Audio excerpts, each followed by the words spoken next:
Lição 2. Este é o nosso ano de conquista espiritual. Abençoados, felizes, afortunados são seus olhos, porque veem, e seus ouvidos, porque ouvem. Verdadeiramente eu te digo, muitos profetas e homens justos, homens íntegros e retos perante Deus, ansiavam ver o que vedes e não viram, e ouvir o que ouvis e não ouviram. Mateus 13, versículos 16, 17, adaptados. Essas são as palavras que Jesus falou a seus discípulos e aos cristãos mais íntimos.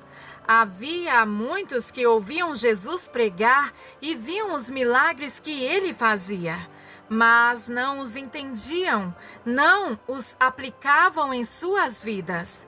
De tempos em tempos, Deus tem me dado mensagens espirituais para você e eu, e as tenho compartilhado com vocês. Eu peço que não as tratem com pouco caso. Não são palavras que eu inventei.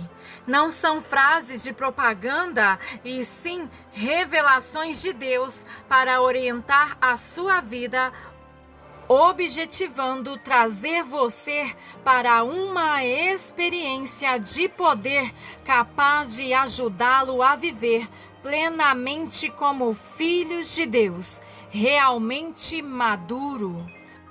Ponha estas mensagens no coração, ouça o que diz o Espírito. Antes de iniciar esta lição, coloque a mão no peito e fale em voz alta.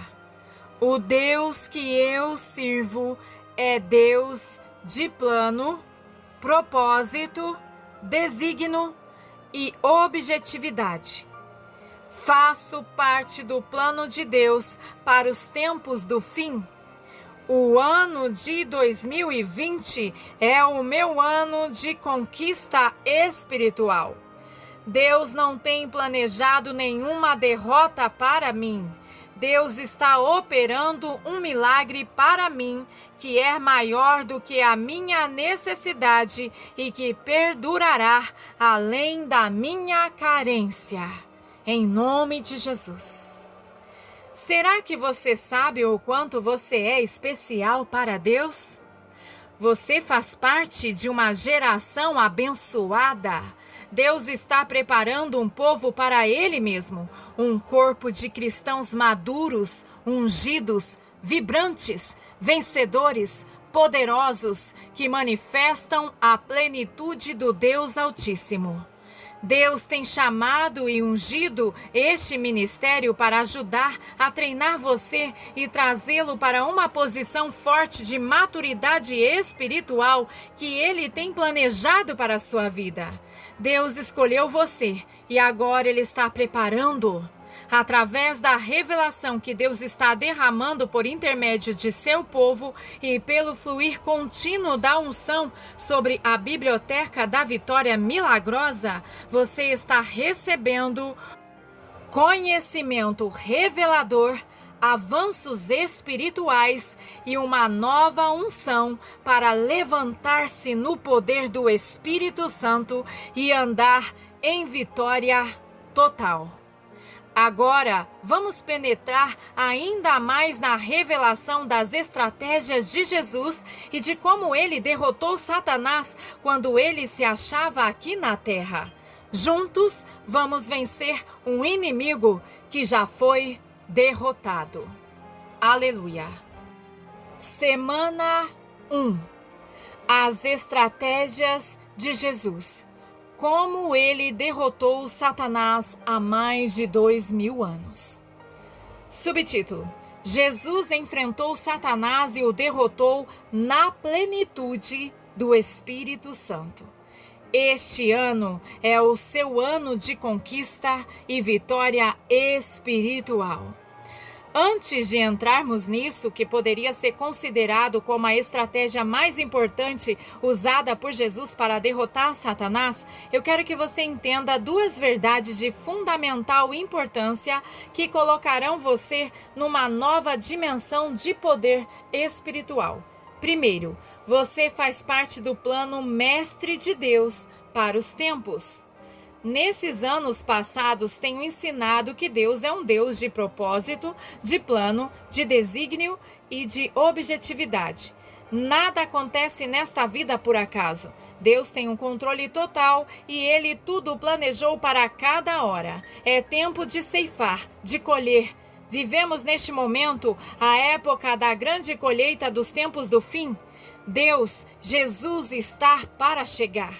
Algo está acontecendo no mundo espiritual. Nesta hora singular, Deus está preparando um povo singular.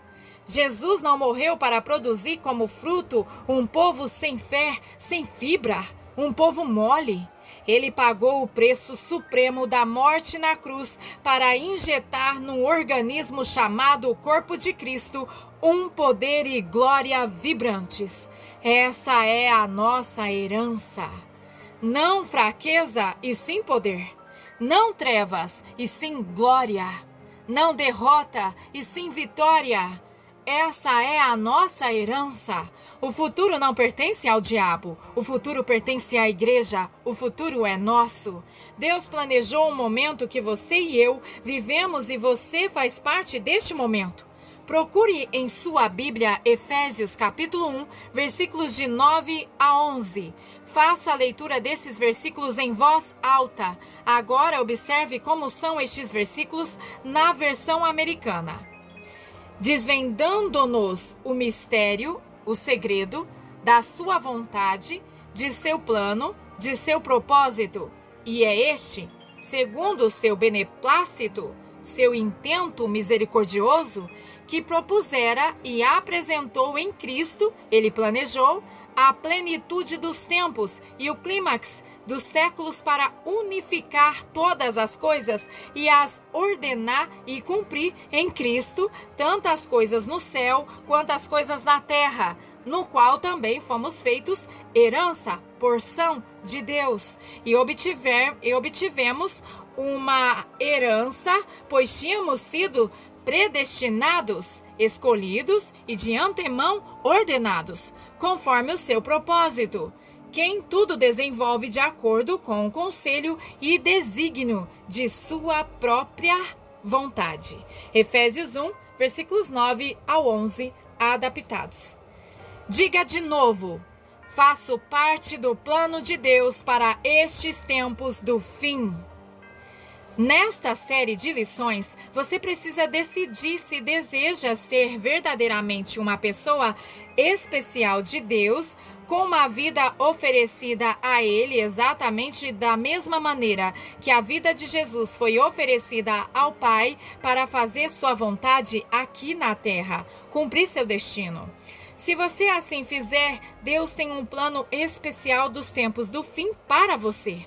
Deus tem planejado sua vida e mesmo agora está operando em sua vida por seu Espírito, transformando você na imagem de Jesus, de modo que você tenha condições para andar como Ele andou, falar como Ele falou e encarar Satanás e o derrotar no mesmo poder e unção que Jesus encarou e derrotou Satanás.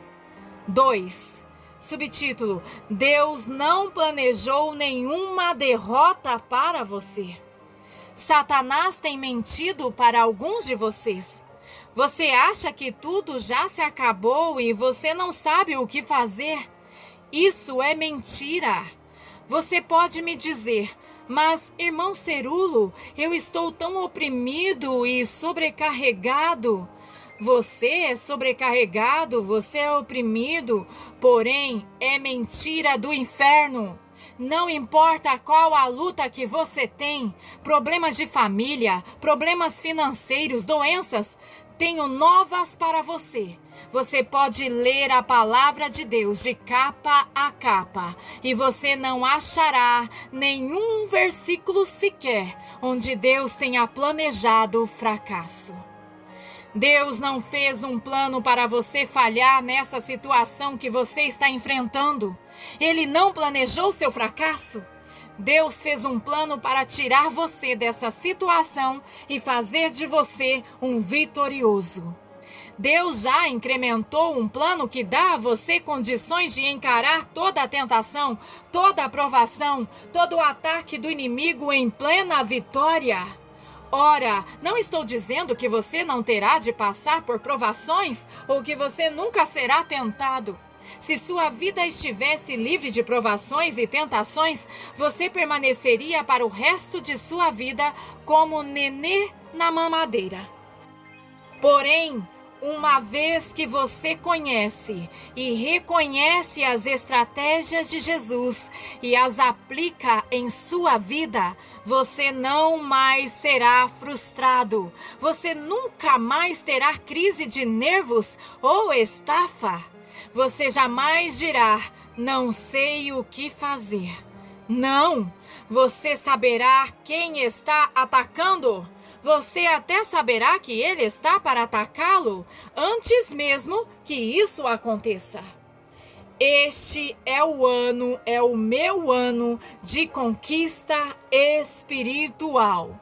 Deus não tem planejado nenhuma derrota para mim. Deus tem planejado a vitória para mim em todas as circunstâncias, em toda a provação e em toda a tentação. Louvado seja o nome do Deus vivente! Satanás precisa afastar-se do seu caminho. O exército vitorioso de Deus está marchando. Antes de encarar o inimigo, Jesus teve uma experiência. Antes de iniciar seu ministério aqui na terra, antes de encarar o inimigo, Jesus teve uma experiência. Repita a palavra experiência em voz alta. Conserve-a no seu espírito. Jesus teve uma experiência que lhe permitiu encarar todo o ataque de Satanás, toda a provação, toda a tentação em vitória plena. Jesus teve uma experiência que lhe deu condições de andar em obediência total à vontade de Deus. Jesus teve uma experiência que lhe deu condições de repreender, de ordenar que os espíritos malignos saíssem. Jesus teve uma experiência que lhe permitiu abrir os olhos aos cegos, curar os coxos e ressuscitar os mortos. Você está pronto para uma explosão? Deus tem planejado para você ter a mesma espécie de experiência. Jesus viveu aqui na terra como homem. Nas lições do mês passado, coloquei os fundamentos que nos mostraram que, enquanto Jesus jamais deixou de ser Deus, ele se humilhou, Cristo, o Criador, Todo-Poderoso, de toda a ciência e presente por toda parte. Ele, Deus, despiu-se. Ele deixou de lado voluntária e desprendidamente todos os seus atributos divinos. Filipenses 2, versículos 5 ao 7. Concebido pelo Espírito Santo, ele nasceu de mulher, porém sem pecado. Ele sujeitou-se à natureza humana. Como criança, ele cresceu e se fortaleceu em sabedoria e a graça de Deus estava sobre ele. Lucas 2,40. Jesus passou por todos os processos normais de crescimento físico e espiritual. Então, aos 30 anos de idade, na plenitude da vida humana, chegou o momento de, por ordem de Deus, Jesus deixar a vida de filho do carpinteiro na cidade de Nazaré e iniciar seu ministério como o Messias prometido, cumprindo os propósitos pelos quais Deus o enviara aqui para a terra, isto é, para destruir as obras de Satanás. Para isto se manifestou o Filho de Deus, para destruir as obras do diabo. 1 João 3:8. Deus é Deus de propósito, de plano, de desígnio e de objetividade. Como parte do seu plano, Deus propôs que seu único filho viesse ao mundo sob a forma humana para enfrentar e derrotar Satanás. Jesus era Deus em carne, porém, ele não se valia de seus atributos divinos para destruir as obras de Satanás e jamais os invocava. Quando ele curou os enfermos, ressuscitou os mortos, expulsou os demônios, Jesus não usou, como Filho de Deus, seus atributos divinos. Sob a forma de carne humana, Jesus não possuiu capacidade de destruir as obras do inimigo. E como fez então? Qual era a sua estratégia? Como enfrentou Satanás e o derrotou? Uma de suas estratégias maiores era: Jesus enfrentou Satanás na plenitude do Espírito Santo. Jesus não ousou encarar Satanás antes de ter tempo para a experiência do batismo no Espírito Santo. A palavra experiência quer dizer simplesmente algo encontrado, suportado ou vivido em termos pessoais. É importante que você entenda a diferença entre experiência e conhecimento ou entendimento mental. Há muitos cristãos nos dias de hoje que têm uma certa compreensão quanto ao Espírito Santo. Sabem que há manifestações dos dons do Espírito Santo e sabem sobre o fruto do Espírito Santo e têm visto o poder do Espírito Santo operando em outros. Porém, eles mesmos nunca tiveram a experiência, nunca tiveram um encontro com o Espírito Santo real, permitindo a manifestação do poder de Deus. A minha oração pela Igreja de Jesus Cristo de hoje é para que Deus possa fazer seu povo ir além do lugar de bênção, além do mero conhecimento mental, disso para uma verdadeira experiência, e então possa viver na plenitude do Espírito Santo, permanecer. Neste ciclo do tempo de colheita em que vivemos, Deus deseja que tenhamos naturalidade, praticando o que pregamos. Porém, ninguém pode praticar o que prega antes de ter uma experiência, pois a experiência é a ocasião em que possamos da teoria para o conhecimento prático. Uma das razões pelas quais muitos cristãos perdem suas batalhas nos dias de hoje é que eles estão encarando o inimigo baseando-se apenas em teorias e conhecimento acadêmico. Jesus teve uma experiência e não foi uma experiência superficial. Não foi apenas uma experiência emocional ou uma experiência eventual. Jesus teve uma experiência pessoal com o Espírito Santo. E essa experiência o levou para um novo universo de poder e manifestação da plenitude do Deus Todo-Poderoso. Essa experiência deu-lhe condições de encarar o inimigo de uma posição forte, de onde sabia que não seria derrotado. Subtítulo: Jesus foi batizado no Espírito Santo. E aconteceu que, ao ser todo o povo batizado, também o foi Jesus. E estando ele a orar, o céu se abriu e o Espírito Santo desceu sobre ele, sob a forma corpórea de pomba. E ouviu-se uma voz do céu: Tu és o meu filho amado, em ti me comprazo. Lucas 3, versículos 21 e 22.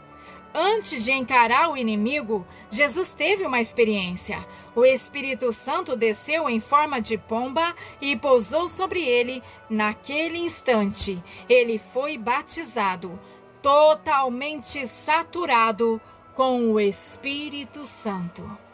Será que você é capaz de imaginar Jesus lá, em pé, nas águas barrentas do Rio Jordão, o rosto elevado para o céu com água escorrendo pelas faces e pelo corpo todo?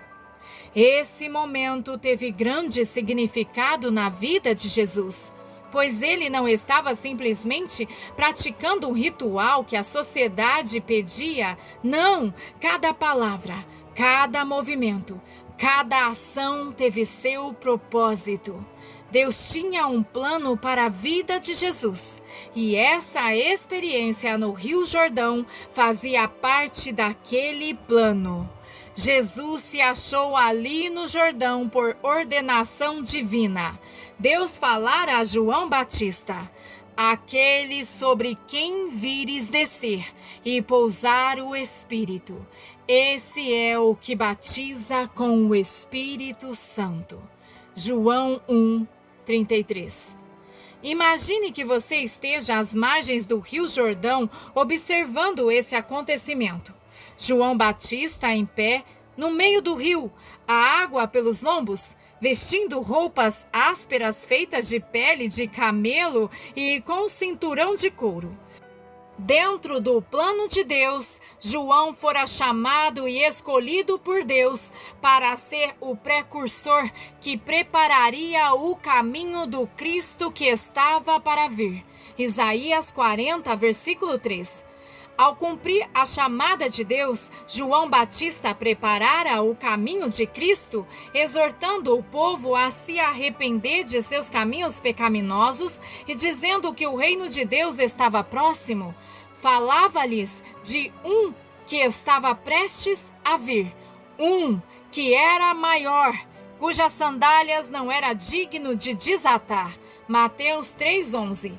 Em resposta ao clamor de João chamando ao arrependimento, muitas pessoas vieram de Jerusalém e da Judeia e das regiões circunvizinhas do Jordão para confessarem os pecados e para serem batizados nas águas. Este batismo nas águas do Jordão era um reconhecimento aberto da condição pecaminosa, simbolizando a purificação dos pecados que viria por Cristo Jesus.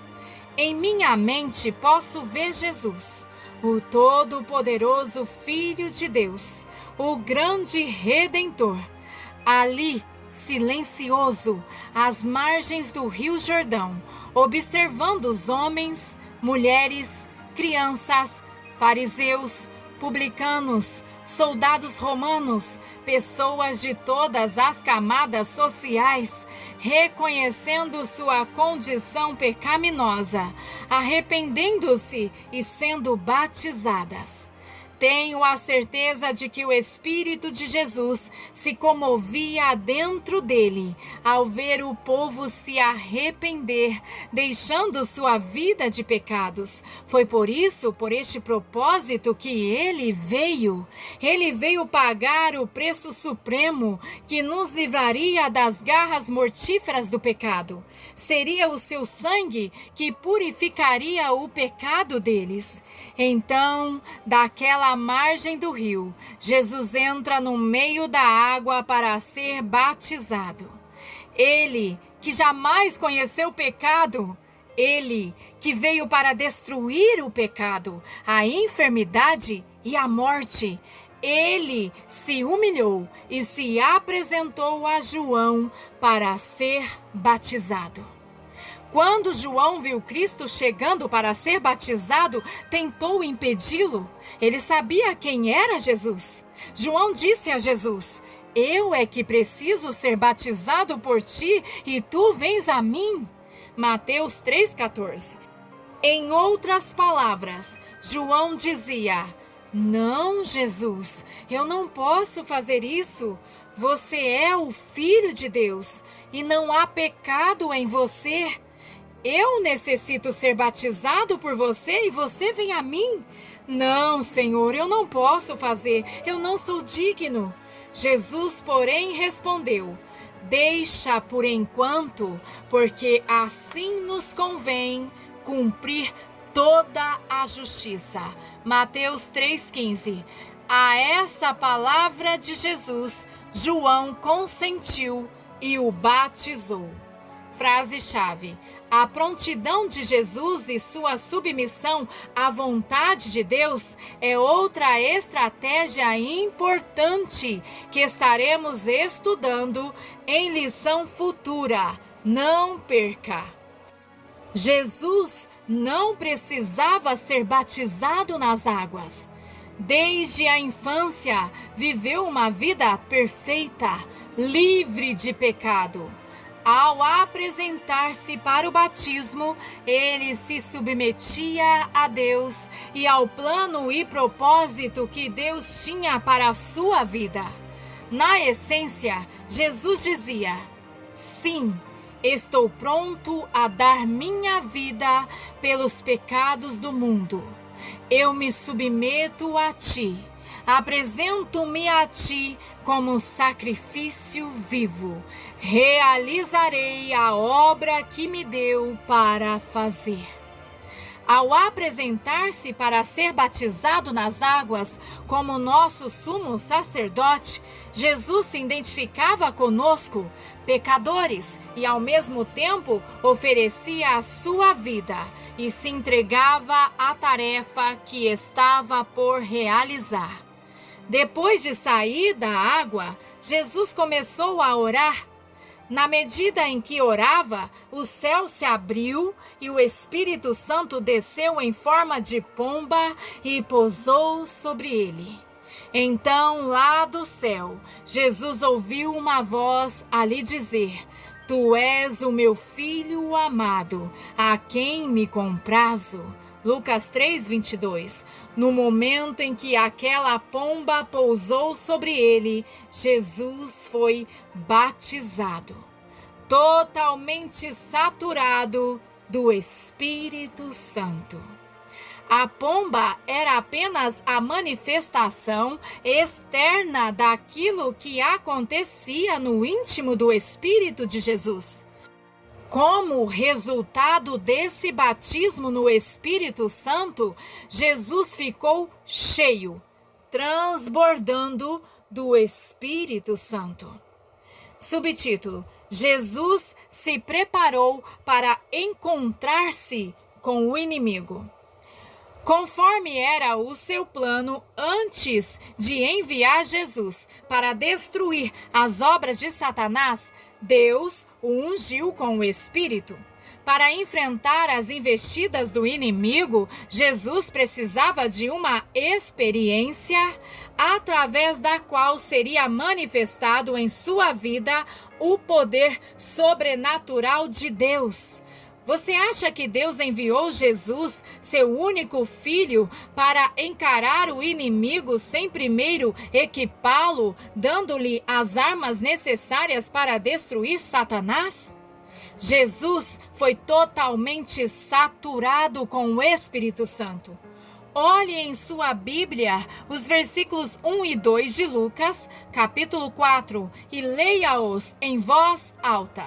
Então Jesus, cheio do Espírito Santo e por ele controlado, voltou do Jordão e foi guiado durante 40 dias no deserto pelo mesmo Espírito Santo e tentado sobremaneira, provado e testado pelo diabo.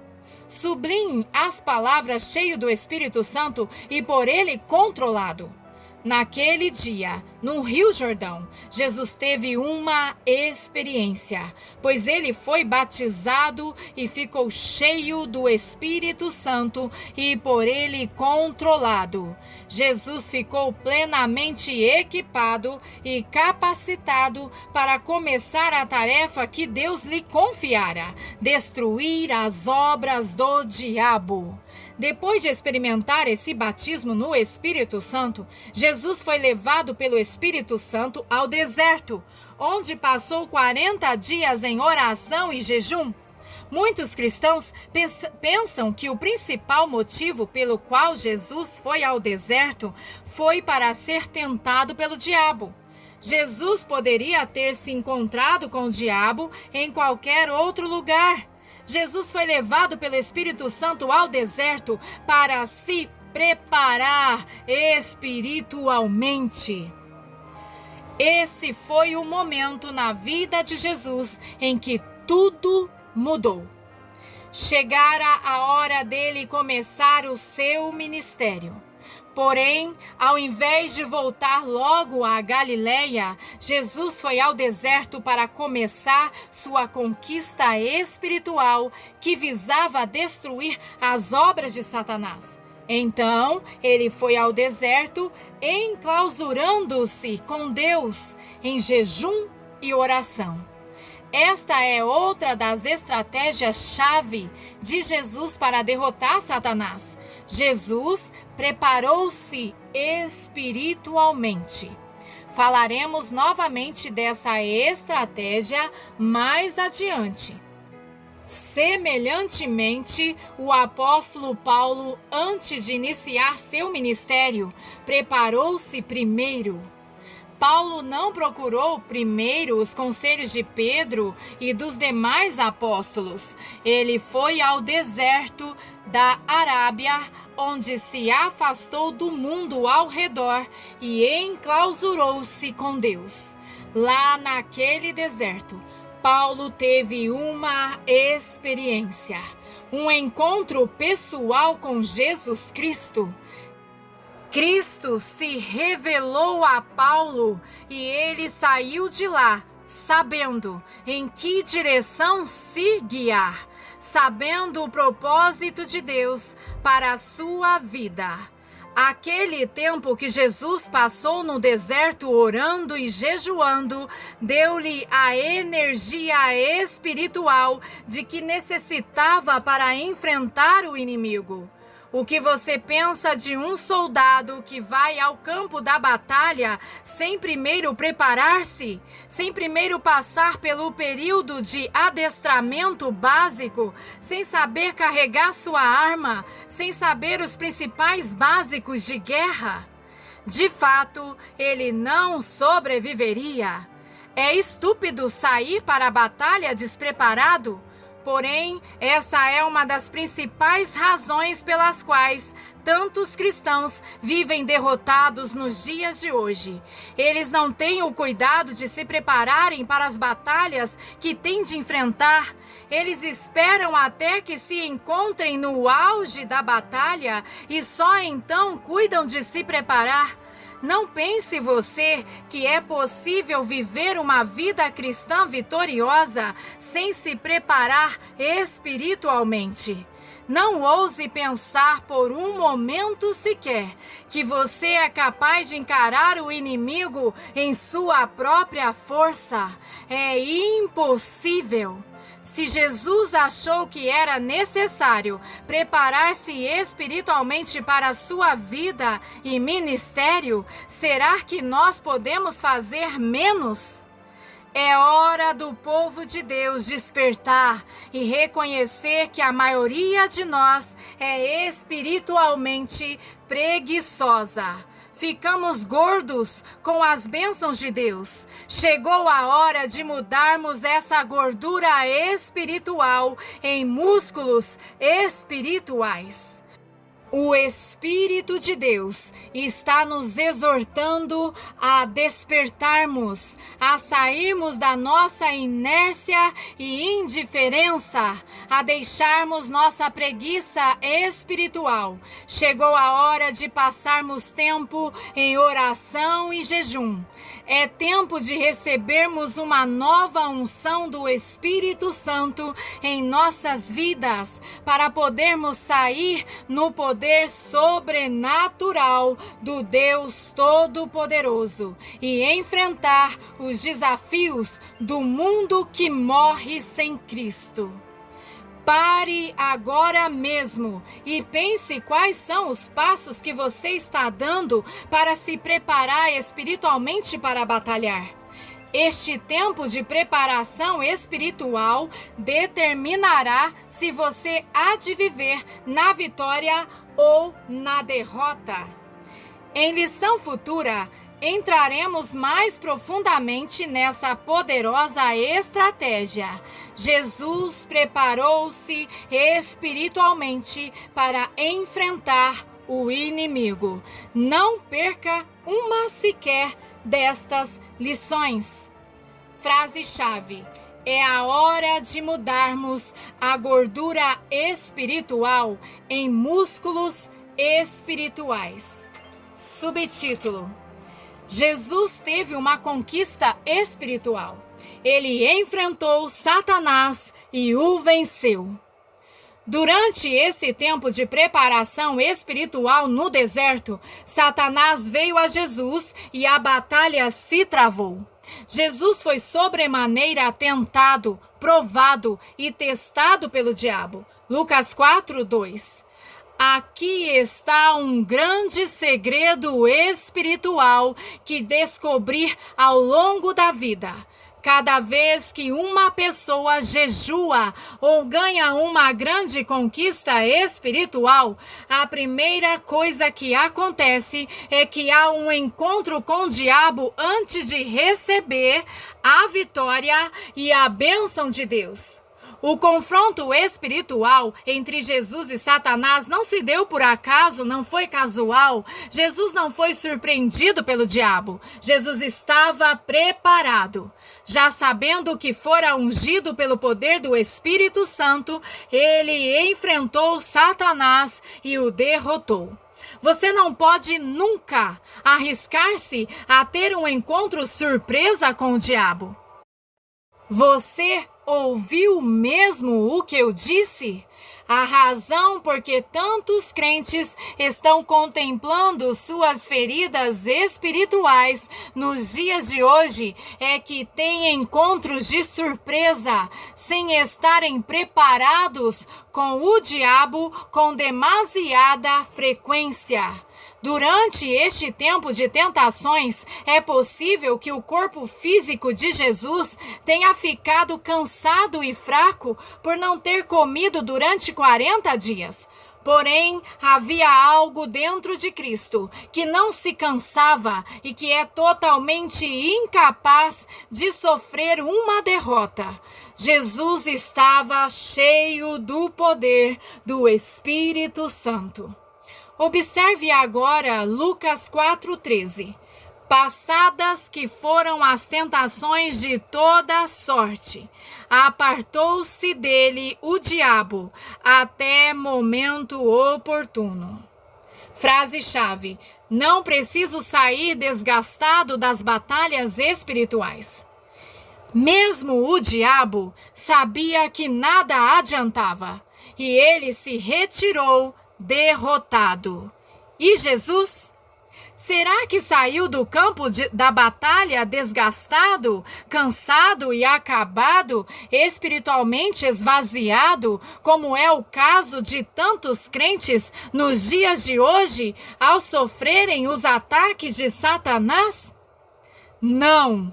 Não, Jesus regressou à Galiléia cheio do poder do Espírito Santo e sob a sua unção. Lucas 4, versículo 34. Jesus permaneceu cheio do Espírito Santo e de poder porque teve uma experiência. Um encontro pessoal com o Espírito Santo que produziu um fluxo, uma corrente contínuo do poder de Deus em sua vida. Jesus estava tão cheio do Espírito Santo e a manifestação desse poder era tão grande que a sua fama espalhou-se por toda a região.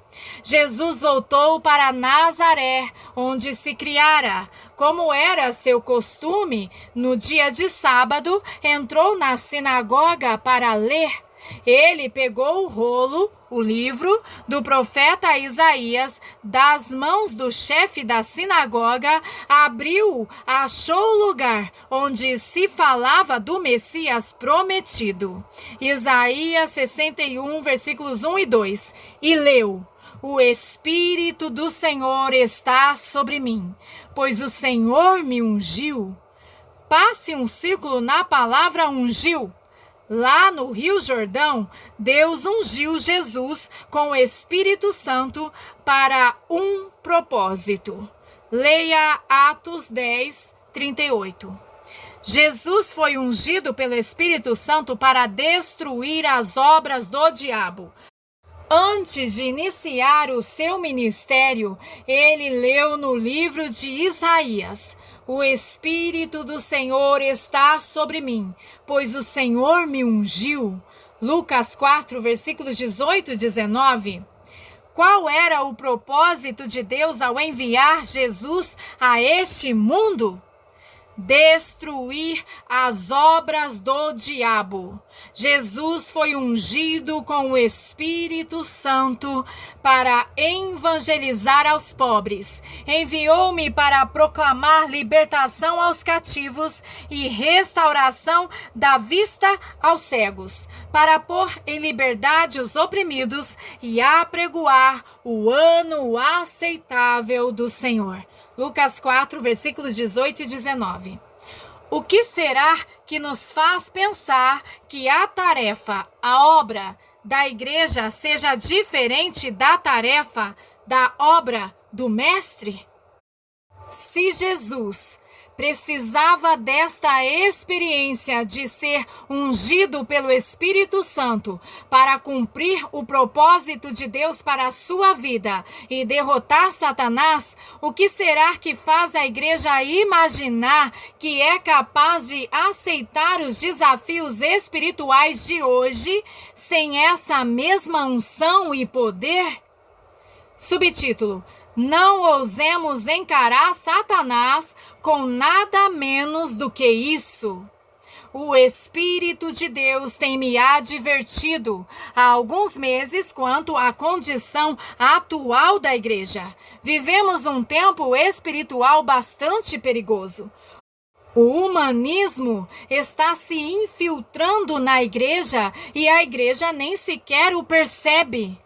Houve tempos em que a igreja era o centro de cura divina para as necessidades do mundo e a igreja buscava o poder do Espírito Santo para suprir essas necessidades. A igreja confiava e acreditava num Deus que responde à oração.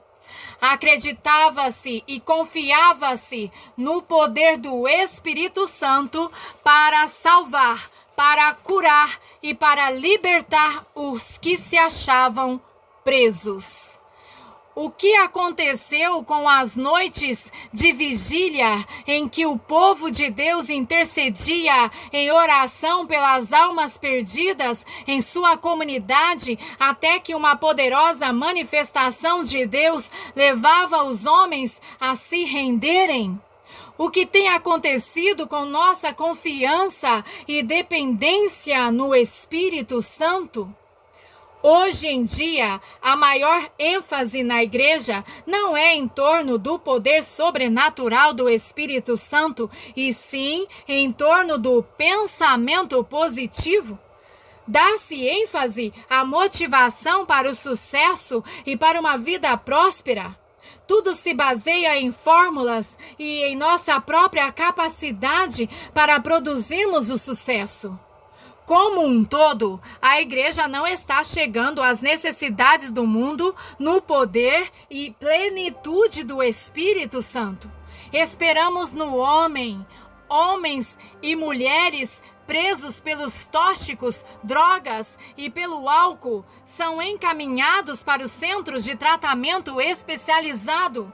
Aqueles que são perturbados emocionalmente são encaminhados ao psicólogo e à psiquiatria. Aqueles que têm problemas matrimoniais são encaminhados aos centros de aconselhamento. Aqueles que estão morrendo, encaminhamos aos hospitais. Nossas igrejas estão cheias de crentes que dizem ter tido uma experiência com o Espírito Santo, porém, no momento em que se requer resultados, falta totalmente a unção e o poder. Muitos nem sequer sabem o que quer dizer ser batizado no Espírito Santo e ser cheio dele. Creio que Deus está cansado disso tudo. Há mais de 2000 anos, a igreja primitiva nasceu com uma característica singular que lhe deu a capacidade divina para alcançar o mundo inteiro para Deus. Ela não procurou evangelizar o mundo com teorias humanas, tentando atrair o mundo com seus seminários sobre como viver prosperamente.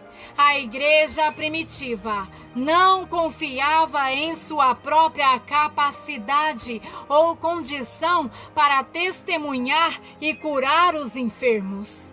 Paulo disse: a minha palavra e a minha pregação não consistiam em linguagem persuasiva da sabedoria, mas em demonstração do Espírito e de poder. 1 Coríntios 2:4. A igreja primitiva teve uma experiência no cenáculo que lhe permitiu aceitar os desafios na demonstração de poder. Chegou a hora para a igreja do Deus vivo morrer para si mesma. Temos de abandonar toda a nossa confiança na carne, no que nós podemos fazer. Não podemos atender os desafios espirituais do mundo de hoje através de programas, eventos sociais, corais vistosos e técnicas de motivação para o sucesso. Não podemos atender às necessidades do mundo com nossas teorias humanas, baseado no conhecimento intelectual da palavra de Deus, baseadas em nossas próprias capacidades. Não podemos ficar juntinho do diabo e salvar almas do inferno através de uma psicologia aplicada. Temos de nos arrepender de nossa autossuficiência, humilharmos-nos e renovar nossa confiança no poder e unção do Espírito Santo para desfazer todo o laço do pecado. Não podemos enfrentar as forças do mal que operam no mundo com nada menos que uma experiência, um encontro pessoal com o Espírito Santo que nos levará além do conhecimento intelectual e teórico, que nos levará a uma demonstração do poder sobrenatural de Deus. Pense por um momento sobre as dificuldades e provações que você está enfrentando agora mesmo em sua vida. Pergunte-se: será que estou encarando essas coisas como Jesus no poder do Espírito Santo? Será que eu estou aceitando os desafios espirituais da vida na demonstração do poder de Deus? Ou será que você está ainda pelejando, procurando encarar essas coisas em suas próprias forças? Diga novamente: Faço parte do plano de Deus para os tempos do fim. Este é o meu ano de conquista espiritual e Deus não tem planejado nenhuma derrota para mim. Deus tem planejado que você encare toda a circunstância, todo o ataque do inimigo no mesmo poder e unção que Jesus teve. Deus quer que você tenha uma experiência onde o poder sobrenatural de Deus é um rio, um fluir contínuo em sua vida. Jesus teve uma experiência, um encontro pessoal com o Espírito Santo. Ele ficou cheio do Espírito Santo. Deus procura pessoas que se humilharão perante Ele, pessoas prontas a se despirem de sua própria capacidade, como Jesus se despiu. Pessoas que estão prontas para morrer, pessoas que deixam que Deus as encha com o poder do Espírito Santo. Você está pronto para morrer para si mesmo? Até que ponto você tem fome e desejo de ter uma experiência em que o poder sobrenatural de Deus flua continuamente como um rio através de você?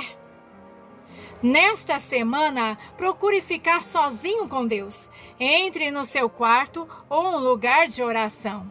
Passe algum tempo em jejum e oração. Descubra um lugar em Deus, onde Deus faz algo para você e toca a sua vida de modo tal que você pode encarar o inimigo no poder e unção do Espírito. Na próxima semana, descobriremos melhor o que quer dizer estar cheio do Espírito Santo e batizado no Espírito Santo. Será que você sabia que é mesmo possível falar em outras línguas, mas mesmo assim não estar realmente cheio do Espírito Santo? Será que você sabia que o mesmo Espírito que ungiu Jesus é o Espírito que nos unge a nós? Deus deseja fazer algo novo em sua vida. Chame um amigo para estudar juntos com você a lição da próxima semana e peça ao Espírito Santo para ajudá-lo. Ação Semana 1. Jesus enfrentou Satanás e o venceu na plenitude do Espírito Santo. 1. Este é o seu ano de conquista espiritual.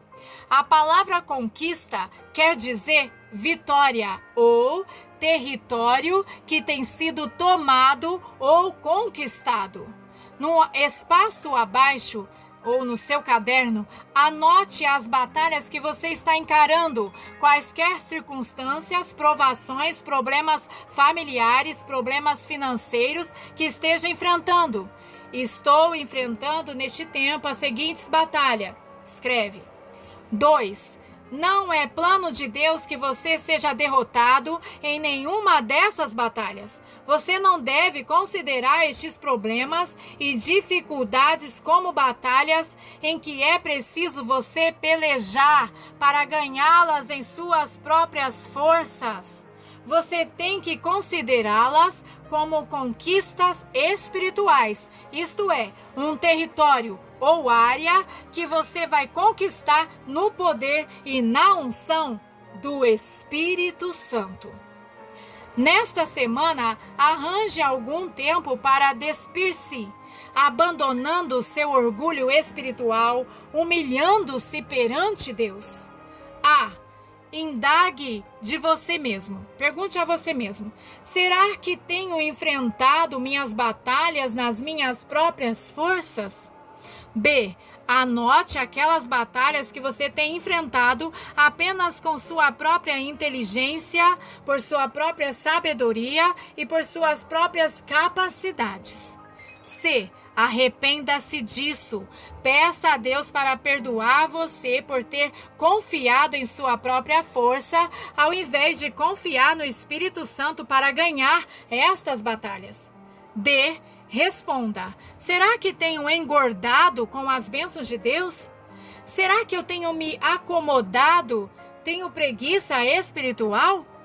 Planeje sua estratégia para a conquista espiritual.